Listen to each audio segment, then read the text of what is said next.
signing up in ChatGPT. So open your browser and type chatgpt.com.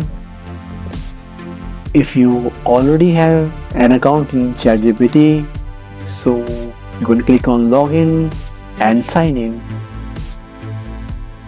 using your account.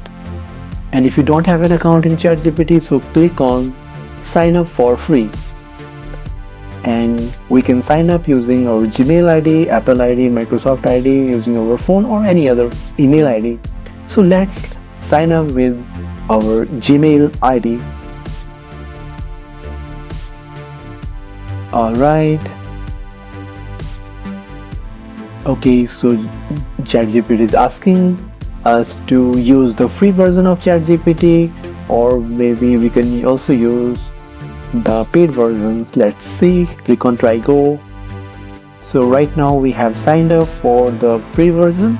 So there is another paid version. So we can see for initial 12 months, if we sign up, it's free for initial 12 months, and after that it is 400, approximately 399 per month. So we can also sign up for this.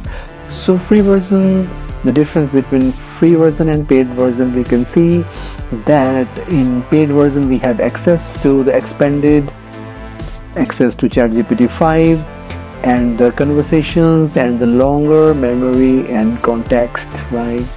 So we have more features available in ChatGPT paid version. So we can start with free version. This is also very good. And if you want to use ChatGPT in mobile, we can simply open our phone, and if it's Android phone, then we go to the Play Store and search for ChatGPT and install this application and sign up and log in. And if we are using Apple phone, then we can go to the App Store and then search for ChatGPT and install that application and sign in and can start using ChatGPT. So thanks for watching this video. We'll see you soon in next video.